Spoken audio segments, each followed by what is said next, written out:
catching up with the theme that we closed on in the previous section. This will be echoed in today's material as well. So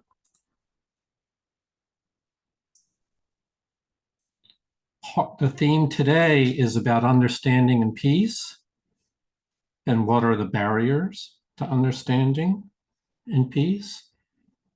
And we're told you will not understand the Holy Spirit's translations while you listen to two ways of perceiving them. Therefore, you must forget or relinquish or forgive or undo one of those ways of perceiving in order to understand the other. The Course in Miracles is about a forgetting and a relinquishing, which brings us to the material for today from chapter 14, section 9, the test of truth. And David S. is our reader today. I've included the last two sentences from the previous section just as I think it's a smoother introduction to this paragraph. Nor will the power of all his love be absent from any miracle you offer to his Son. How then can there be any order of difficulty among them? Yet the essential thing is learning that you do not know. Knowledge is power, and all power is of God.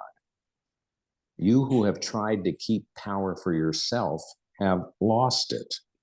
You still have the power, but you have interposed so much between it and your awareness of it that you cannot use it. Everything you have taught yourself has made your power more and more obscure to you. You know not what it is, nor where. You have made a semblance of power and a show of strength so pitiful that it must fail you. For power is not a seeming strength, and truth is beyond semblance of any kind. Yet all that stands between you and the power of God in you is but your learning of the false and of your attempts to undo the true. So we have several themes introduced right here in the first paragraph. There's understanding and there's not understanding.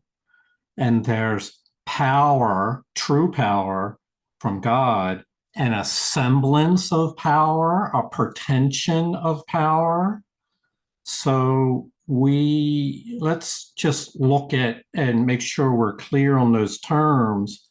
So there's understanding with the Holy Spirit, where your mind joins with the source of truth and guidance.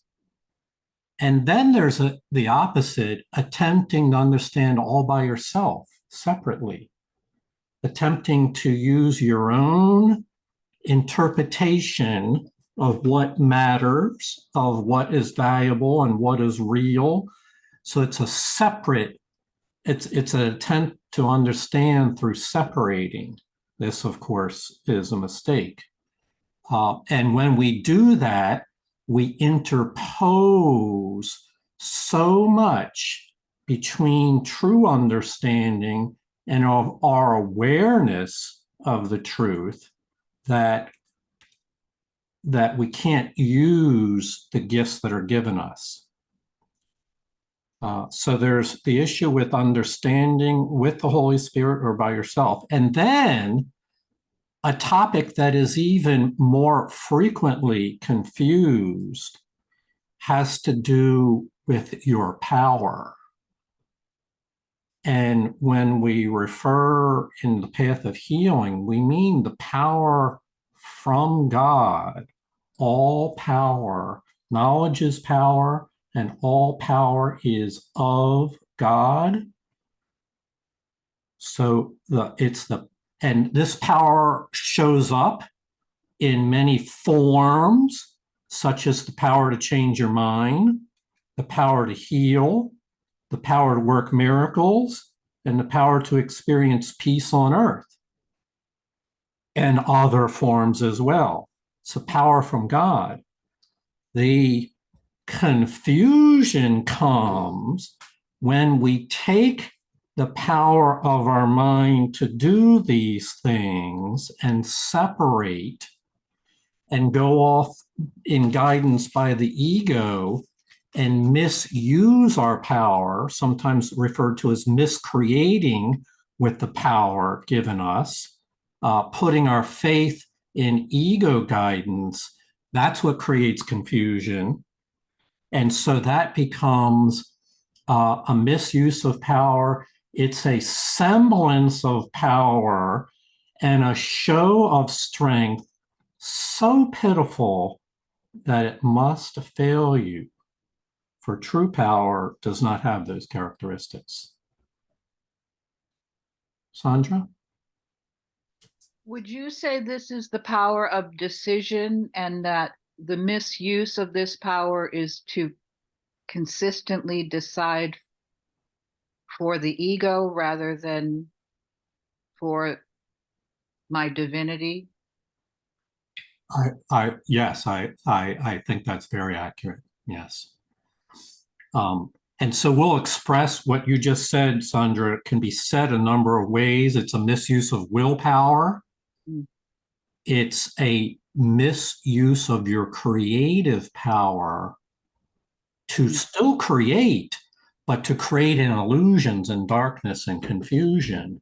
Mm-hmm. And that's how we all got so fooled into this. We were using willpower, misusing it, miscreating, making decisions, but doing it without proper guidance.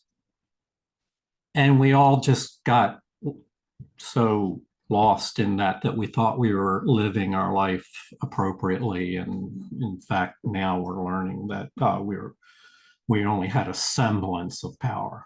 You still have true power, but there is these interposers, these obstacles. And therefore, the fundamental concept of the Course is the power of God is still in you, but learning of the false beliefs of the ego and all its defenses has misguided us, and therefore healing is relinquishing those false ideas. And we're still innocent. We were programmed to believe this crap. Sorry. Perfectly innocent. No blame, no guilt. In truth, there's no blame and no guilt there. Okay, we'll go on. Be willing then for all of it to be undone, and be glad that you are not bound to it forever. For you have taught yourself how to imprison the Son of God, a lesson so unthinkable that only the insane in deepest sleep could even dream of it. Can God learn how not to be God? And can his Son, given all power by him, learn to be powerless? What have you taught yourself that you can possibly prefer to keep in place of what you have and what you are? So that would be a good exercise if this were like a weekend workshop and we had hours and hours to write down what could you possibly prefer to keep that your ego has guided you into. Make a list of all the things that you still want to hang on to, because that's the area where our healing opportunities are. And slowly but surely, gently, and ever so lovingly, the Holy Spirit will demonstrate that even those things that we would still keep of our own making have at best transient influence, and when seen in the light of the Holy Spirit, are just obstacles to our spiritual progress. And just an aside, Heather, here's a line that you might recognize. Be willing then for all of it. This is all our beliefs in the ego, all the meanings and values and preoccupations that the ego has given. Be willing for all of it to be undone, and be glad you don't have to carry the weight of those things forever.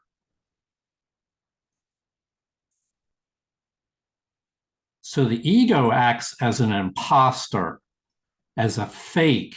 It lures us in to believing that those illusions are for our good, are worthwhile and valuable.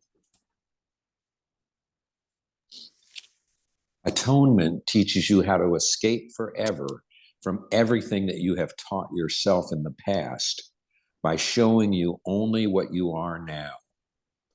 Learning has been accomplished before its effects are manifest. Learning is therefore in the past, but its influence determines the present by giving it whatever meaning it holds for you. Your learning gives the present no meaning at all. Nothing you have ever learned can help you understand the present or teach you how to undo the past. Your past is what you have taught yourself. Let it all go. Do not attempt to understand any event or anything or anyone in its light, for the darkness in which you try to see can only obscure. Put no confidence at all in darkness to illuminate your understanding. For if you do, you contradict the light, and thereby think you see the darkness. Yet darkness cannot be seen, for it is nothing more than a condition in which seeing becomes impossible. So there's two types of learning that we've said before. Oh, I've lost my place here. Where am I? There we go. There's two types of learning, as we said. There's learning in the past that your ego has guided. We'll call it learning by yourself, your learning. And that past learning forms a set of ideas and beliefs, of meanings and values and attitudes that we carry into life. And so it's anchored in past learning. This course has a miraculous way of helping us to leap forward by forgiving or giving forth our past learning. As it says here, let it all go, and do not attempt to understand any event or anything that you learned under the past learning of the ego. I want to make one clarification here before we move on. It says, do not attempt to understand any event or anything or anyone in the light of the ego. It does not say do not attempt to understand anything. It says, using the darkness of the ego, don't pretend to stare into the dark and figure it out. And it's like, okay, now I know where the guilt is. Now I know where the fear is, where the blame is lies, where the judgments are. Set a boundary and do not allow your mind to wander into the territory where it's trying to figure out what the meaning of chaos is, or what the meaning of hatred is, or trying to figure out the meaning of fear by yourself. Suffice it to say, the Holy Spirit already has the answers to this. And so our guidance is to not figure those things out ourselves, but let the answers of the Holy Spirit provide our understanding. Noel? You're muted. I understand what you just explained, that it does no good to analyze and rehash. And yet, maybe you explained this too. What about the question, what can I learn from this? What can the Holy Spirit teach me from this experience? You phrased it exactly right the second time. What can the Holy Spirit teach me? We can understand in the light of the Holy Spirit. In the absence of that light, attempts to understand in the darkness are futile and cause us to waste ourselves trying to, and this is said in 100 different ways in the course. One of my favorite ones is, do not attempt to understand the non-understandable. Do not attempt to figure out chaos and hatred and all these other things that the ego would love you to stare at and grind away with the power and give power to foolishly.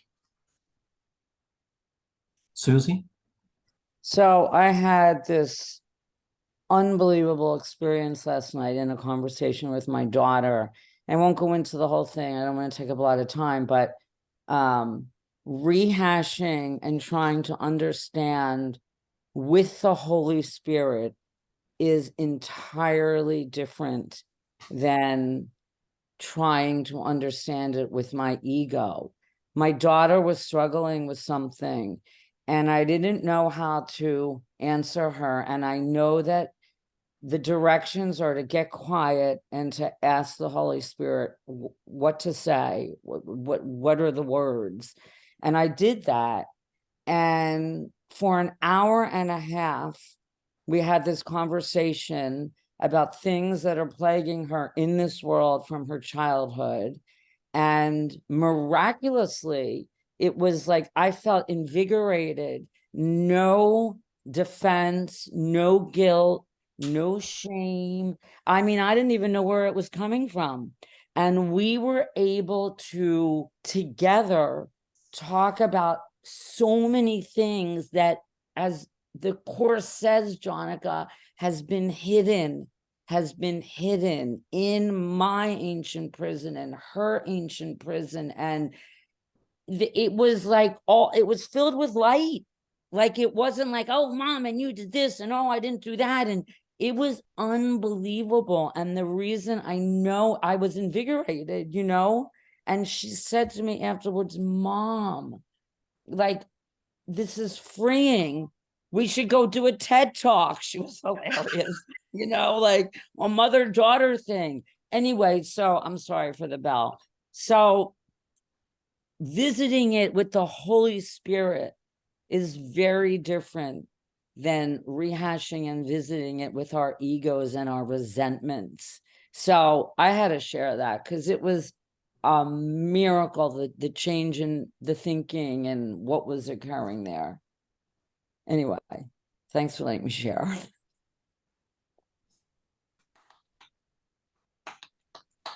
Love to hear that. I so appreciate you sharing that with us, Susie. Sandra? Yeah, I do too, Susie, because you inspire me and give me hope. But I just want to say about this paragraph is that it's just such a relief because it takes me off the hook and takes everybody off the hook to simply say, I don't really know what's going on here. And because I don't know, and I'm not even supposed to know, I have to turn it over to my Holy Spirit. And my Holy Spirit is my higher mind. It's not something separate from me. So this just lets me off the hook. I don't have to figure everything out. And it just brings me so much relief. I'm complete. Nice. We are all off the hook. Off the hook at last. Heather? Yeah, I love that. And I love what Susie, what you shared. It's so true and so precious. It reminds me of the criteria to change a special relationship to a holy relationship. And if you go read that, you're going to see that's exactly what happened with your daughter. It's incredible. Yeah, I think that's coming up in the next few chapters. Yeah, very good. David W. To say that for me, I could summarize it. It's taken me 60 years to learn to unlearn what I've learned. Indeed, it's quite a process. And there's very few messages, perhaps none, that the world would offer to teach you that. That's a message not of this world. To unlearn all that the world has taught you is guidance from beyond this world. Thank you. Thank you all. We'll go on. You who have not yet brought all of the darkness you have taught yourself into the light in you can hardly judge the truth and value of this course. Yet God did not abandon you.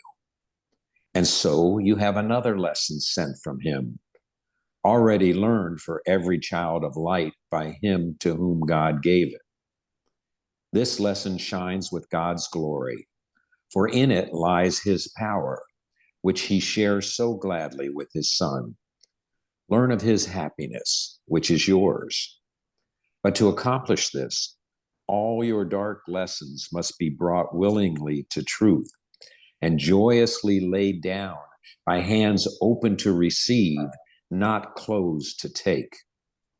Every dark lesson that you bring to him who teaches light, he will accept from you because you do not want it.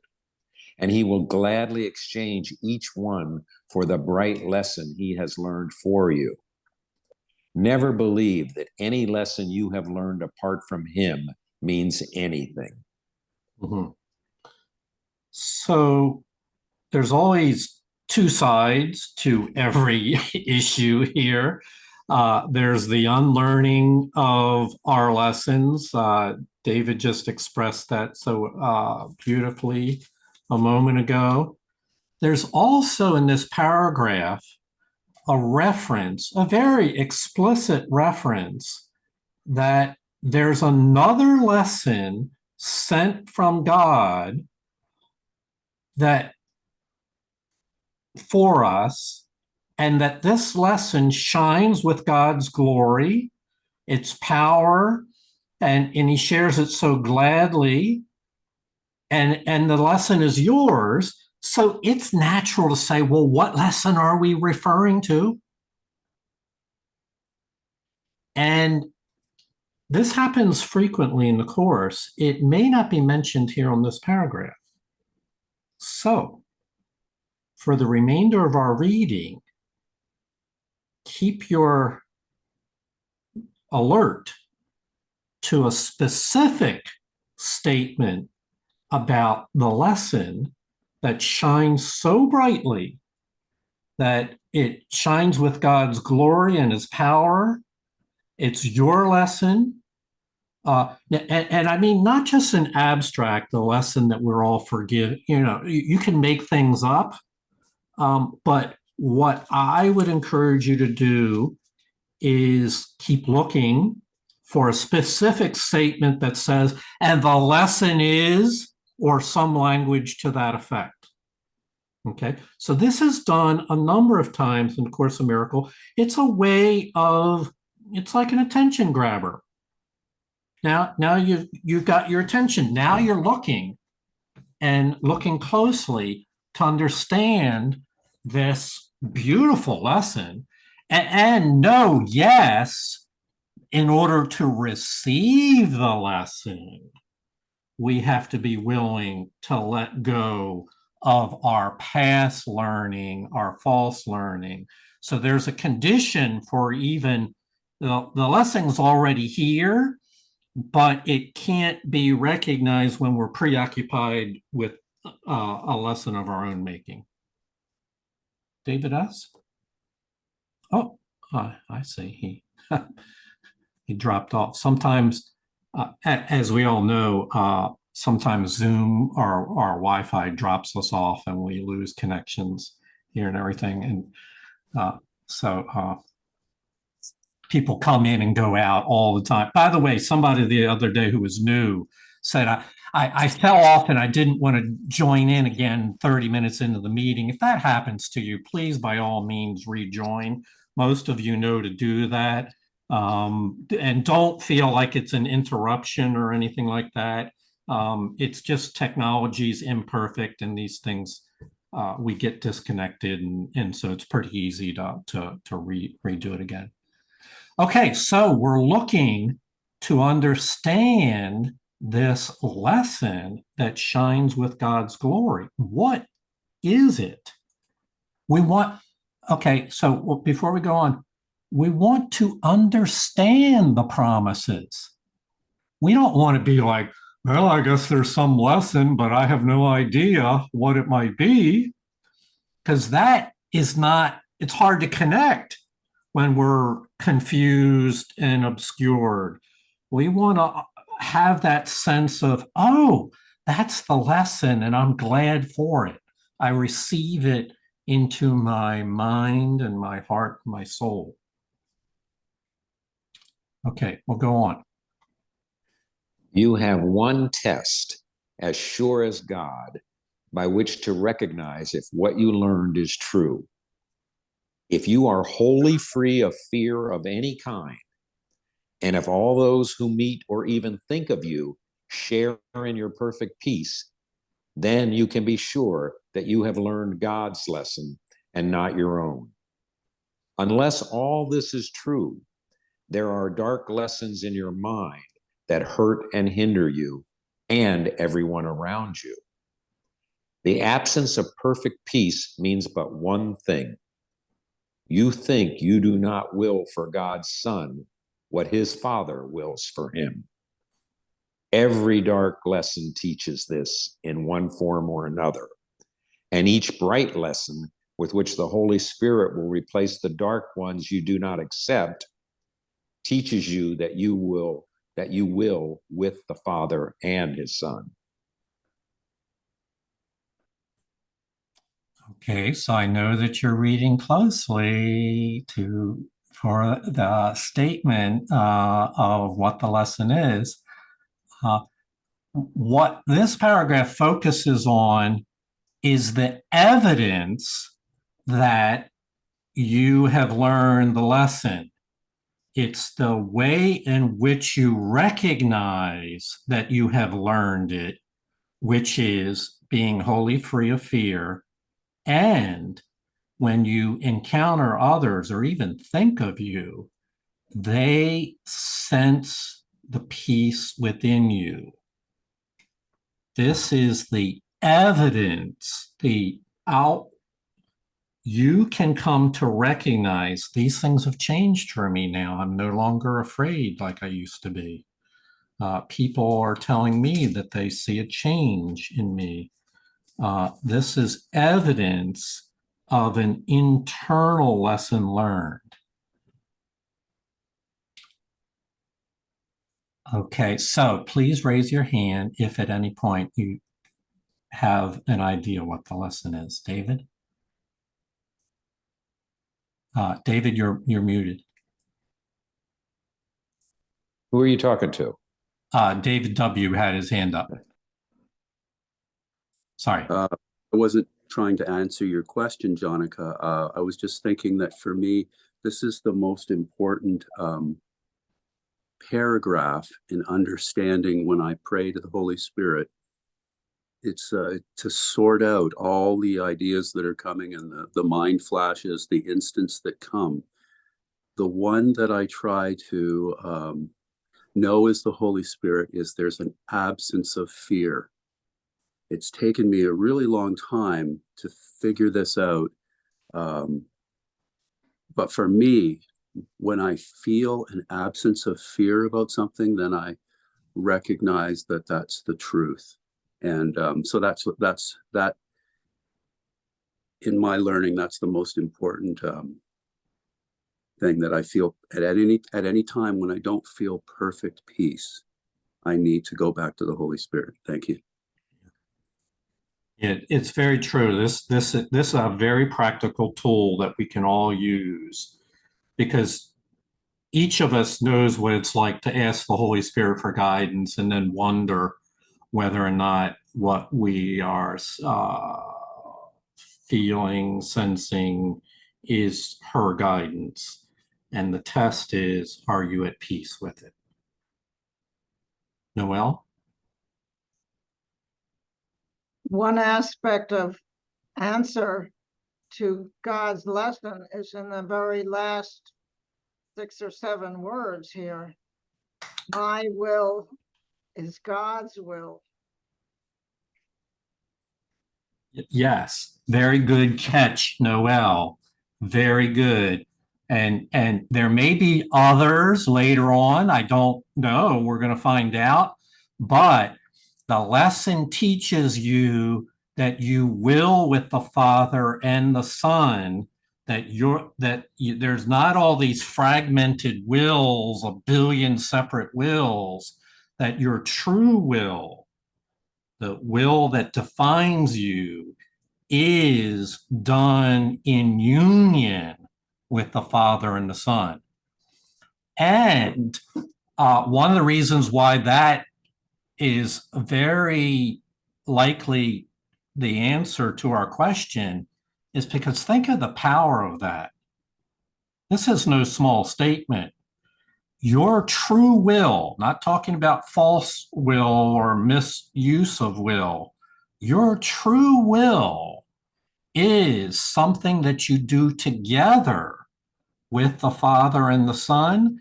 That has, to me, a power, an all-encompassing power. It affects everyone, everywhere, and at all times.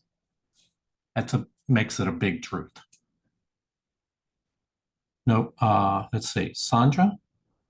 Yeah, you asked what lesson, and for me, it's all the lessons in this book. Okay. And it's my willingness to apply those lessons. That's the key, is my willingness to apply them, even if I don't believe them or I don't agree with them or anything else. It's that willingness. Certainly is. The will is of the determining factor in our journey. What struck me was the comment that if you are wholly free of fear of any kind, okay, that's element number one. Right. And if all those who meet or even think of you share in your perfect peace, then you can be sure you have learned God's lesson. And that is that none of us go alone. It's all or none for atonement, for complete atonement, and for the restoration of heaven on earth. Very good, David. And you can see we're not alone, and how that reinforces what's said in those last 7 words. You will with the Father and the Son. It's a joining of wills is how we move forward here. This is how we learn God's lesson. Very good. Noel? Applicable here for me too is in lesson 191, the prayer that's there. I am the Holy Son of God Himself. I cannot suffer, cannot be in pain. I cannot suffer loss, nor fail to do all that salvation asks. Mm-hmm. Very good. Yeah, once you catch wind of this glorious lesson, you will, as Sandra said, you'll find evidence of it on everywhere. It's not a new idea. It's an idea that has been stated in other ways and in other words, but with the same meaning again and again. Do not be concerned about how you can learn a lesson so completely different from everything that you have taught yourself. How would you know? Your part is very simple. You need only recognize that everything you learned you do not want.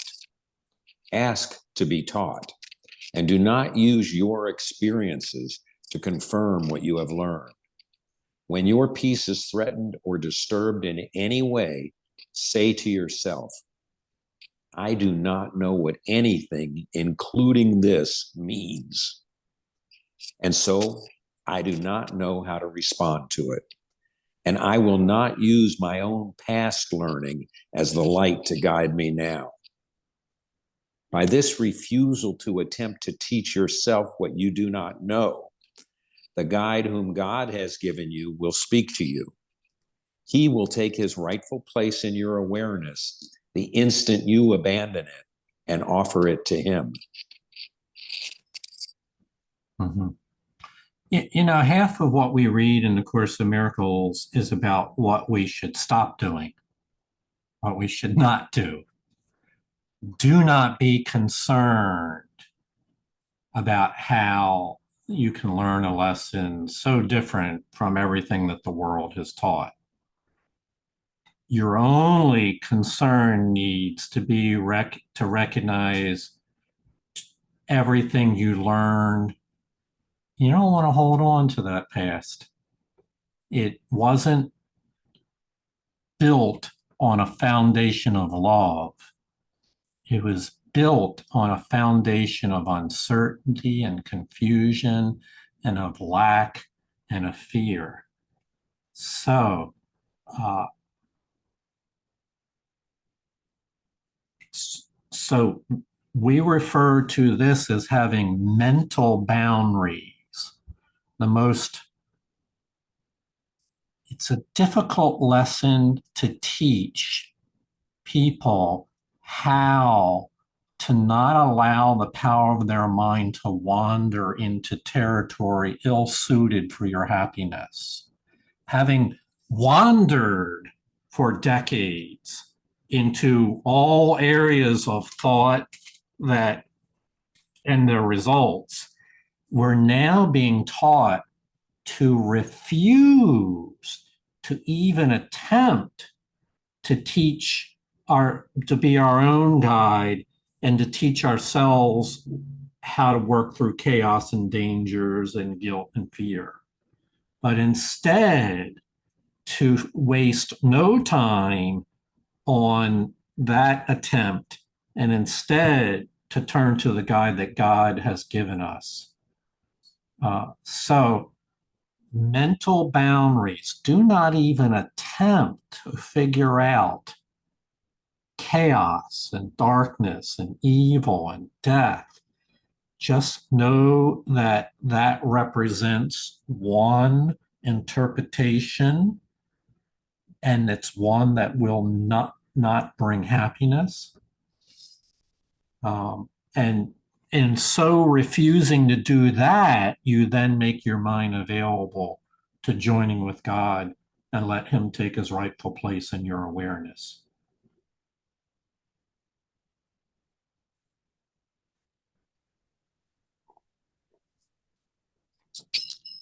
You cannot be your guide to miracles, for it is you who made them necessary. And because you did, the means on which you can depend for miracles has been provided for you. God's Son can make no needs his Father will not meet, if he but turn to him ever so little. Yet he cannot compel his Son to turn to him and remain himself. It is impossible that God lose his identity, for if he did, you would lose yours. And being yours, he cannot change himself, for your identity is changeless. The miracle acknowledges his changelessness by seeing his Son as he always was, and not as he would make himself. The miracle brings the effects that only guiltlessness can bring, and thus establishes the fact that guiltlessness must be. So a moment ago, we said that we thought this glorious lesson was that when we express our will, our truth, we do so not separately, but by uniting it with the Father and the Son in a collaborative union of the one mind. This has implications for what we would call your identity, what you are. This defines you. Yes, there's other identities, false identities, and mistaken identities, but in truth, this defines our identity is I am a part of the one mind of God. I am as God created me. And here we learn, what is that identity built upon? It's built upon the Creator's identity. That's the foundation for reality.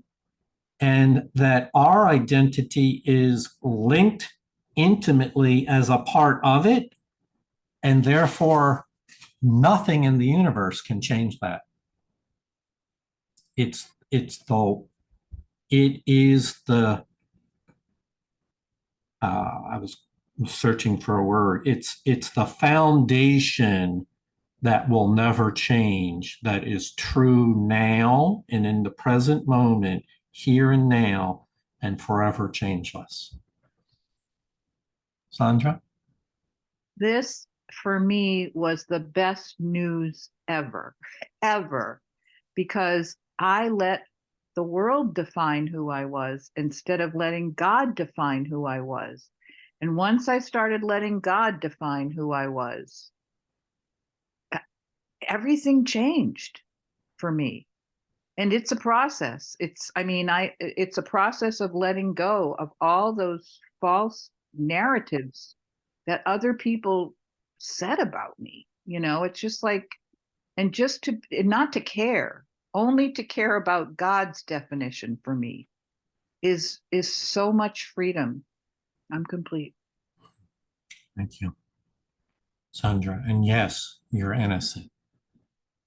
We all, every adolescent goes through an identity crisis of trying to figure out who they are, and often looking to their friends and social network, or in today's world, I don't know where they look. Looking to others for a sense of that identity.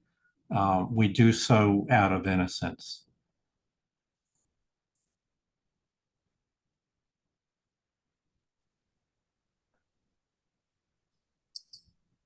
How can you, so firmly bound to guilt and committed so to remain, establish for yourself your guiltlessness? That is impossible. But be sure that you are willing to acknowledge that it is impossible. It is only because you think that you can run some little part or deal with certain aspects of your life alone that the guidance of the Holy Spirit is limited. Thus, would you make him undependable and use this fancied undependability as an excuse for keeping certain dark lessons from him. And by so limiting the guidance that you would accept, you are unable to depend on miracles to answer all your problems for you. This may be really worth a good look, particularly it's true that on this path of miracles, at first you don't have confidence that this is really working. At first it's these heavenly ideas, and they're very different than anything we've learned, and they're asking you to let go of everything you've ever been taught. And so it's natural that you don't have high levels of confidence in there, and looking for to question whether or not this is believable. And here's the way that the Course looks at this. If you think you can run some little part or deal with certain aspects of your life alone, then you will limit the Holy Spirit's guidance and say, all right, not this, I'll manage these things, Holy Spirit, but I'll come to you for help on these other things. And thus it appears to your mind that the Holy Spirit is undependable because it's not able to guide you in those areas that you've carved out as separate. And so this is an excuse for keeping your own lesson plan from the Holy Spirit. It's a defensive mechanism. It's a way of control, hanging on to those little parts of false self that, well, we know how that works. And so by limiting the guidance of the Holy Spirit, we're unable to wholeheartedly and gladly and with our total will depend on miracles to solve our problems. Felicia? Yeah, I was just thinking about when we read this paragraph, it made me think about the sentence in the last paragraph. We don't have to go back to it. But it said that God's Son can make no needs his Father will not meet if he but turn to him ever so little. And so that's what, that's what we have to do, is that ever so little is, I don't know whether it's stages, but or just to like, okay, this is something that I have in my life that I struggle with or whatever, and do it by piecemeal, but just to make it ever so little, this first little step. Mm-hmm. Because if you don't, then like this paragraph says, you limit the Holy Spirit. You block what's our gift, what we can receive. That's all. Thank you, Felicia. Mm-hmm. Susie? Yeah, like Sandra said, I think this paragraph for me is really good news because this is telling me the absolute truth. And if I'm able to be honest with myself, really honest, and say, I'm keeping certain dark secrets or whatever, I'm trying to manage part of my life, here is the answer. When people say, or when I would say, I don't know, I'm not getting the answer, or I'm not whatever, because I'm not truly really taking total responsibility and going to the Holy Spirit, just like the other paragraph said, every time I'm not at peace, help me choose. And here it is. So there's just some little part of me, and it's hopeful because little by little by little I am recognizing this is all up to me. It's up to me. Power decision is my own. That's it. Thank you. Noel? To answer your earlier question again, part of the lesson is implied in this passage. The guidance of the Holy Spirit is unlimited. Mm-hmm. Mm-hmm. And yes, good catch. And that's a major sticking point for the ego. The ego will forever attempt to say, let's limit the Holy Spirit's guidance and let me be in control of these parts of your life. It even in its last breath, the ego will say, give me another chance to guide you. This process, I just wanted to add, in some traditions, this is referred to in many spiritual traditions. This is not, the way it's formulated here is a new expression, but the overall concept is been expressed before, although it's been couched in perhaps medieval language or symbols. It was often referred to as self-emptying, emptying yourself of your own plans, of your own will. And it went a bit extreme in medieval times. We're not implying that that's appropriate here. It was also symbolically referred to using a cup of wine as a metaphor, that you have to empty your cup or pour out your own self-taught lessons here so that the Spirit might fill your cup with its guidance. The various symbols that have been used for a long, long time here. And so perhaps that would be helpful to you. If not, never mind, we'll go on. Do you think that what the Holy Spirit would have you give, he would withhold from you? You have no problems that he cannot solve by offering you a miracle. Miracles are for you, and every fear or pain or trial you have has been undone. He has brought all of them to light, having accepted them instead of you, and recognized they never were. There are no dark lessons he has not already lightened for you. The lessons you would teach yourself, he has corrected already. They do not exist in his mind at all, for the past binds him not, and therefore binds not you.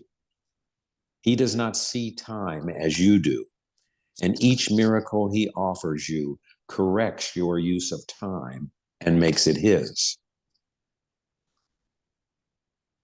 This is truly a transcendent lesson and makes no sense to the world as we know it of time. They just said all the lessons and all the corrections have already been done in the mind of the Holy Spirit. And now we mean for each of us in our own life, she's already got it covered. All the things that confuse you, that hold you back, she's got the perfect answer to already answered. So let's say they're in the other room of your mind. The answers are already there. They're not in the separate room of the ego. They're not in that part of your mind. They're already in the room that's illuminated by the Holy Spirit, where you will with the Father and the Son. And so this points to one of the biggest lessons. It's about how we view time. And the conventional view is, right now I'm still confused about some of my lessons and the Holy Spirit's lessons, and still hanging on. And the conventional view that is, in maybe come some months from now or years from now, and some future time, I'll let go of all that and be perfectly healed. So it's a future salvation. It's a notion of perfect peace in the future. Well, I guess that's better than no hope at all for peace.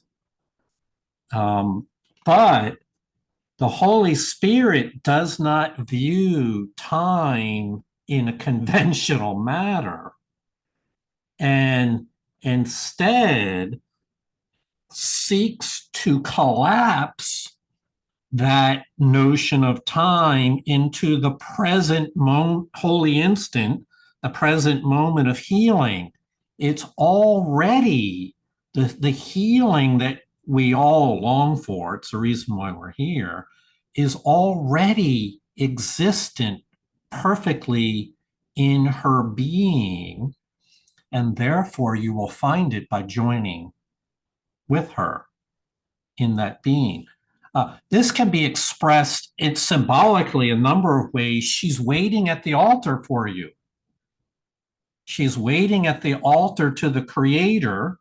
On one side is the Holy Spirit, on the other side is the Christ mind, and it's the altar to the Father. The answers are already there already. It's where you can bring all of your self-concepts and place them and let them go at the altar, and know that the truth is that your will is one with the Father and the Son. It's where the correction is already there. It's a transcendent concept that this makes no sense when, according to the terms that the world sees time. Makes perfect sense according to the Holy Spirit's use of time. He who has freed you from the past would teach you are free of it. Now, Now, okay, so you're adding that? He would but have you accept his accomplishments as yours because he did them for you. And because he did, they are yours. He has made you free of what you made. You can deny him, but you cannot call on him in vain. He always gives his gifts in place of yours. He would establish his bright teaching so firmly in your mind that no dark lesson of guilt can abide in what he has established as holy by his presence. Thank God that he is there and works through you, and all his works are yours. He offers you a miracle with everyone you let him do through you. so earlier we referred to this glorious, bright lesson of God. Well, it has many attributes, and our understanding of it is it has to do with a joint union of wills, the Creator, the Sonship, and our will all together. It has to do with that. It has many attributes that we haven't said, and and here it makes reference, I think, to the same lesson. He would establish his bright teaching firmly in your mind. And so it's a teaching that it exists here right now. It's not in your future. It's not withheld from you until you get your peace path more together. It's a gift that is given freely in the present now, and not held from you because of some message the ego would have that now is not the time for salvation, that we've got to do other things before that. So one of the gifts is everywhere and always, and everyone, everywhere, and always available to us. The union of our wills are gladly willing to unite our wills with the creation.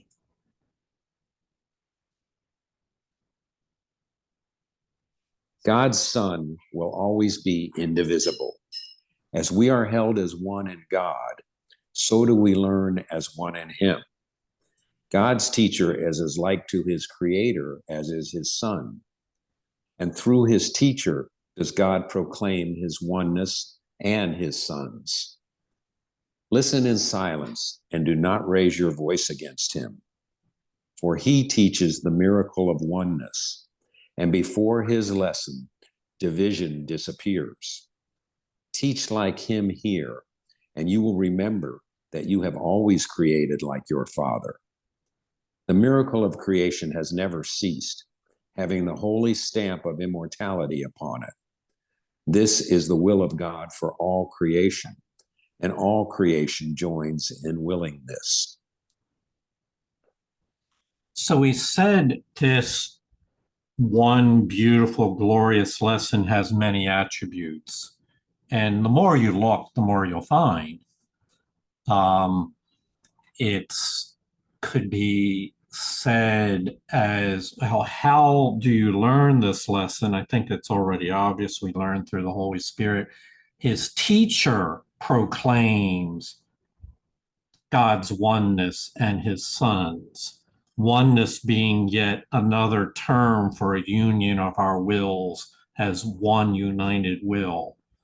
How do we access it? We access it. How do we become aware of it? Because it's already here and now, by listening in silence and not raising an ego voice against it. This would be a way of not raising our past learning and trying to insist the past learning must be adhered to. They refer to this lesson as a miracle of oneness. And I think that's the best description of it all. It is indeed a miracle of an awareness of oneness for everyone, everywhere, and always. And that miracle is an extension of creation. This is a very powerful idea. Creation is an ongoing process. It continues forever. Because it expands outward into infinity, and it has never ceased, never will cease. And so this union of the will of God can be understood as the will of God for all creation is that it never cease, and that all creation participates, joins in what we would call a co-creative participation with creation. And the reason why I'm confident now that this is the bright lesson is because it encompasses everything.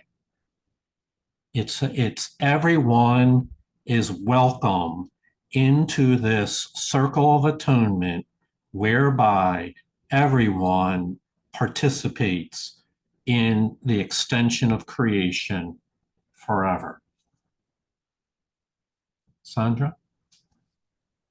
Again, this lesson is it just gives me so much comfort because my children are choosing not to connect with me at this particular time. And because of this miracle of oneness, I know we're connected. Mm-hmm. There were moments where I had to mourn and felt the loss and took it personally. But because of this miracle of oneness, they don't have to be in my presence. There doesn't have to be another body next to me for me to know my connection and my oneness with the ones that I love the most, my children. And that has brought me through this and has also the lessons that I'm learning. I'm so grateful. There is no time. I don't care how long this takes. All I have to do is keep connecting in prayer and in love and extending that love. And we are one. If we get together in this lifetime, I'm so grateful. And I loved your share, Susie. But if we don't, it's okay. And I don't have to take it personally because we're all connected. I'm complete. So true. Thank you, Sandra. Okay, the miracle of oneness is the miracle of creation that is proclaimed by his teacher.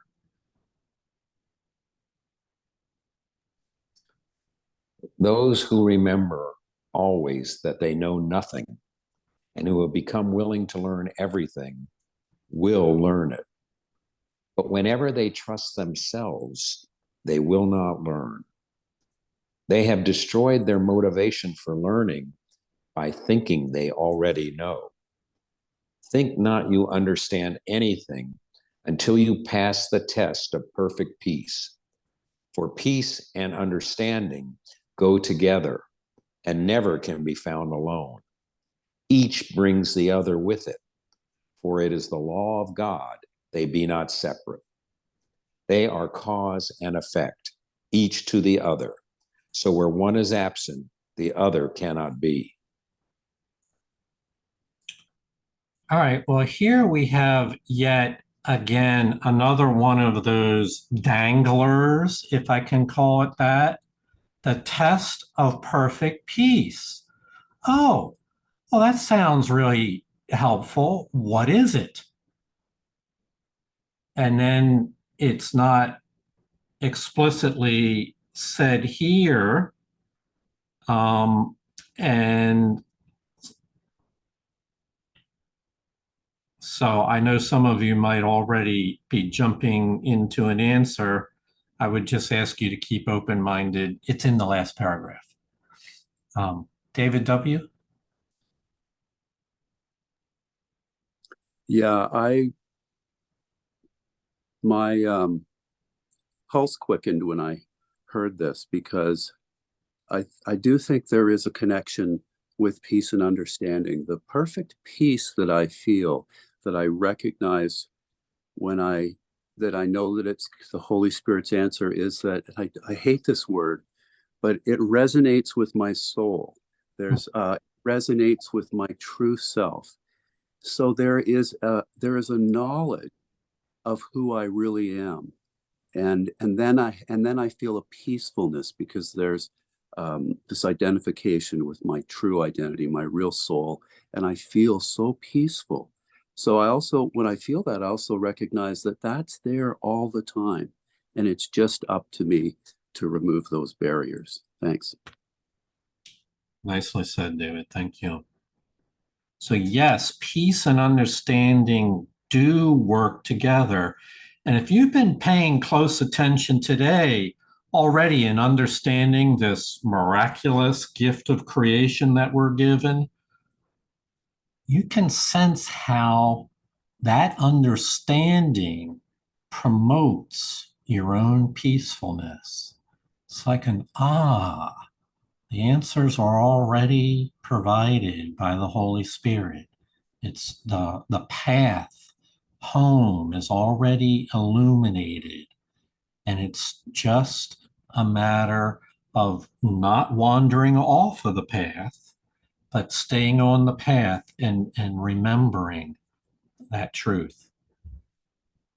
So the test of perfect peace will look for a specific statement about that as we go.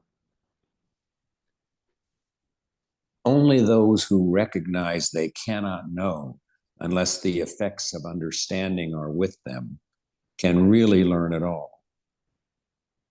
For this, it must be peace they want and nothing else. Whenever you think you know, peace will depart from you because you have abandoned the teacher of peace.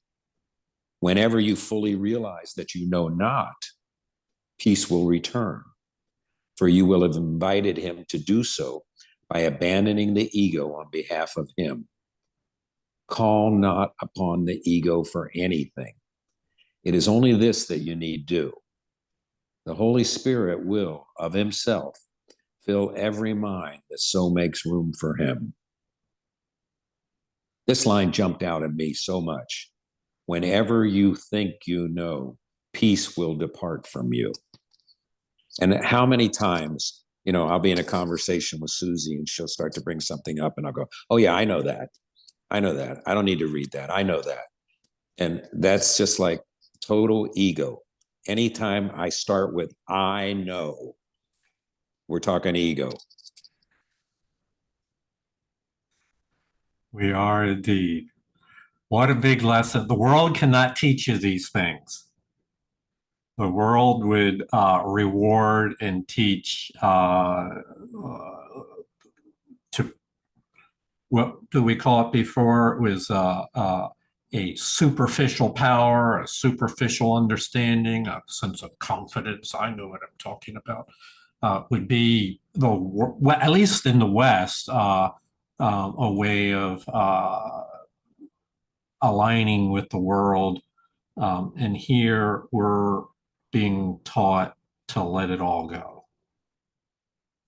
Susie?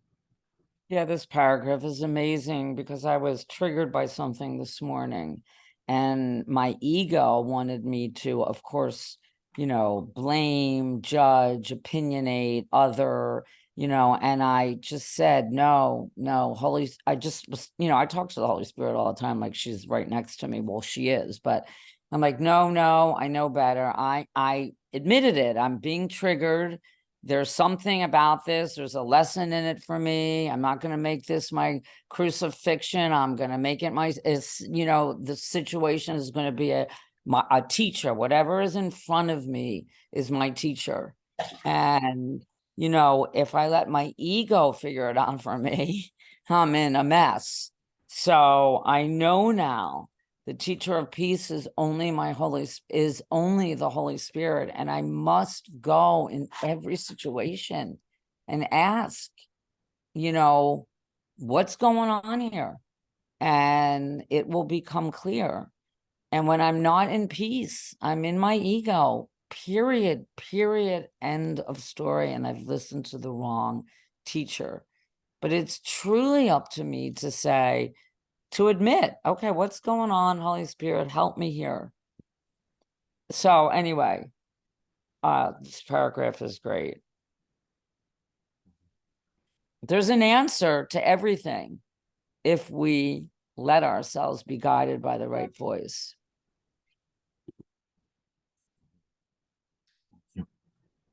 David. Next paragraph. If you want peace, you must abandon the teacher of attack. The teacher of peace will never abandon you. You can desert him, but he will never reciprocate, for his faith in you is his understanding. It is as firm as is his faith in his creator, and he knows that faith in his creator must encompass faith in his creation. In this consistency lies his holiness, which he cannot abandon, for it is not his will to do so. With your perfection ever in his sight, he gives the gift of peace to everyone who perceives the need for peace and who would have it. Make way for peace, and it will come. For understanding is in you, and from it peace must come. So we've learned a lot already, and particularly about this miraculous lesson, this miracle of creation, the union of our wills together. Faith in the Creator necessitates faith in His creation. The opposite of that is to go on the attack of others or the attack of ourselves in whatever form that attack might take. It's lack of faith in the creation. It's a practice that exhibits the idea that we're operating from a different lesson plan, a different curriculum. So the path here is one of peace, which seems to be in future time. On one level, it seems to be in the future, for sure. It seems that way. But the peace has already been planted within you. And part of what will unlock that awareness is your understanding of it. It's the reason why we've been focusing on this miraculous lesson, that you can understand that this is a lesson from the Creator implanted in us, being taught by His teacher, and that becomes a key to your awareness of the peace that is within you. And so I have this graphic that I'm fond of. It's this spiritual understanding of these realities of creation, the miracle of all creation, faith in the Creator and faith in the creation leads and supports inner peace, and it becomes circuitous, self-reinforcing. The inner peace, the awareness of inner peace, enlarges and clarifies one's understanding, which leads to a deeper awareness of the peace, and it just keeps reinforcing itself. Sandra? Because of my spiritual understanding, my experience is that every time I do call on the Holy Spirit, I go immediately into peace because I've done what I've been asked to do. And I believe that there's it's like Holy Spirit's got the answers. I don't. I'm not supposed to have the answers. And so there's just so much relaxation simply by me remembering to call on Holy Spirit every time I'm in a place where I'm not feeling peace, and that's always connected to some kind of judgment. So every time I catch myself judging, I call on Holy Spirit and I go back into peace. Nice. It's that simple. Noel? I always want to know the answer. And sometimes I get impatient. And so for me, a major lesson is simply ask, wait, and experience the peace of knowing that the answer is here anyway. Sometimes I get messages to take a certain action, and so that's an answer. But in terms of the why did this happen type of thing, I always want to know, and that robs me of peace. Yeah, thank you, Noel. There's a big lesson in patience there when you ask, and then trusting, okay, I've asked, the answer's waiting. I may not be hearing it right now or ready to receive that answer, but I will, because I trust the Holy Spirit, I will be patient until such time. It's a deeper attribute of the soul, is to just wait in patience for those answers to clarify in the mind. It's one of the reasons why we focus on understanding, so that we get the misunderstandings out of the way, so that understanding the answers make room for the understanding of the answers. Okay, so then our question is still on the table. What is the test of perfect peace? For understanding is in you, and from it peace must come. The power of God, from which they both arise, is yours as surely as it is his. You think you know him not, only because alone it is impossible to know him.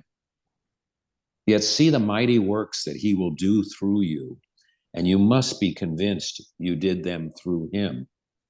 It is impossible to deny the source of effects so powerful that could not be of you. Leave room for him, and you will find yourself so filled with power that nothing will prevail against your peace.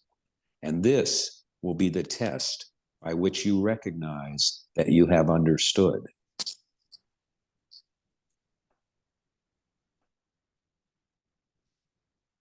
So we said before that there are, as a result of this inner transformation of accepting the miracle of creation, putting your faith in the creator and the creation, that understanding and peace open up the pathways to your understanding of these things, open up from within, and that there are effects without. Refers here to the mighty works he will do through you that will convince you that they were done through, not through your own power, but through the power of spirit. It's the one proof of miracles is in your own experience that these things make it impossible to deny and think that you did these by yourself. Effects so powerful, they could not be of you. Susie? Well, for me, I think your question was well, perfect peace. I don't know if that was your question, but What is that the would be, test? Test. well, the test is that peace prevails regardless of any circumstance. And that's a tall order. But that would mean leave room for him, and you will find yourself so filled with power that nothing will prevail against your peace. And that is only if God goes with me, if I let God lead the way and be with me all the time. You know, I am not that enlightened that I have perfect peace, but that would really mean peace would prevail under any circumstance. Indeed. Heather?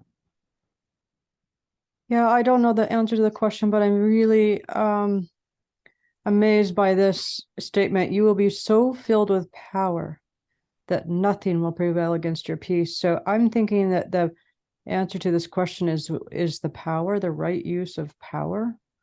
And that power is the power of the Holy Spirit, not my own power. So there's just something about that that nothing can prevail against your peace if I'm using the power of the Holy Spirit. And it reminds me of James Finley. When he's complimented, he says this most amazing thing. You know, they say, oh, you're amazing, you're so whatever. He says, yes, I know, it's true. Look what love can do. And I love that answer. It's like, look what love can do. That's our power.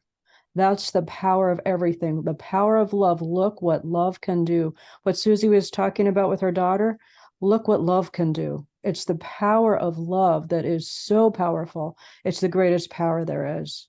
So I don't know if that's the answer, but that just really hit me really hard that's what we're going for, is the power of God is from our perfect peace. Beautiful. Yes. Peace prevails under all circumstances. And if it doesn't prevail, then it hasn't passed the test of perfect peace. It might be, hey, I'll settle for it for the moment for an imperfect peace. But perfect peace, which is the Holy Spirit's complete gift, prevails under all circumstances. Kim? I love this entire section. And one of the things that stood out for me was the sentence that says, except that you are unable to depend on miracles to answer all problems for you. And I kind of have done that for a while. And I've gotten this awareness now that I have to make choices and decisions and trust that the Holy Spirit will guide me in that. If I make the wrong one, the Holy Spirit with me will know that quickly. And that's been a big healing for me. So I just wanted to share that. Very good. Yeah. Yeah, this is full of opportunity for applications to your life on a regular basis. Even though it might be expressed in an abstract, turning to the Holy Spirit for guidance, it really is available for every decision that we ever make. David W.? I'm not sure what your question was, Jonica, but this discussion leads me to think about my high school yearbook quote, which was, the only thing I know for sure is that I don't know anything. But I think I'd add a proviso there, if it might answer the question. The only thing I know for sure is I don't know anything. but I am innocent and I am loved, and the Holy Spirit knows everything. Right, right. Which kind of brings us right back to where we started. So this image is a mask meant to hide behind a mask. So symbolically, this is not the true self.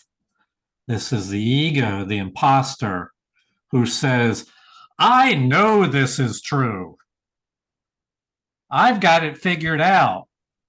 I already understand. I don't need any help.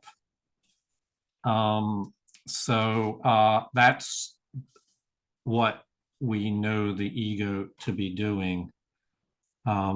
So yes, the question was referred to in the earlier paragraph is what is the test of perfect peace? And that I think we've covered that. It's that it prevails. Nothing will prevail against your peace. So this is not the test of a little peace. This is the test of perfect peace. So the bar is set as high as it gets. Perfect peace. And as many have acknowledged, it might not be there yet, but think of all the things that might have triggered you a year ago that now you no longer lose your peace at, that your peace prevails now. And before it might have been a whole drama and upset and derailing and anxiety and all that. And now those things are meaningless. You know, we poof, we laugh at them. So it's a journey toward that will not end until we reach perfect peace. In the meantime, your understanding of the miracle of creation, that it's both faith in the creator as well as faith in creation, that our will can only be expressed as a part of the joint will of the sonship, that understanding reinforces and opens the mind to allow the peace to more and more become part of your regular experience. We've run out of time for today's meeting, but what a powerful way to end chapter 14. Whew. Truly a message from heaven. Thank you all for your attention and your faith and your trust in this Holy Spirit guidance. Truly, these lessons are not of this world, and your faith in allowing them to just rest gently on your mind and accept them into your heart. I honor that divinity within you. Namaste. You too. Namaste, everybody. Love you all. Thank you, Thank you. David. Namaste. Thank you. Thank Thank you. you, everyone. Thank you, Jonathan. Thank you Have a all. nice week. Have a nice weekend, guys. You too, Simon. Thank you. Amazing class today. Thank you for sharing too, Felicia.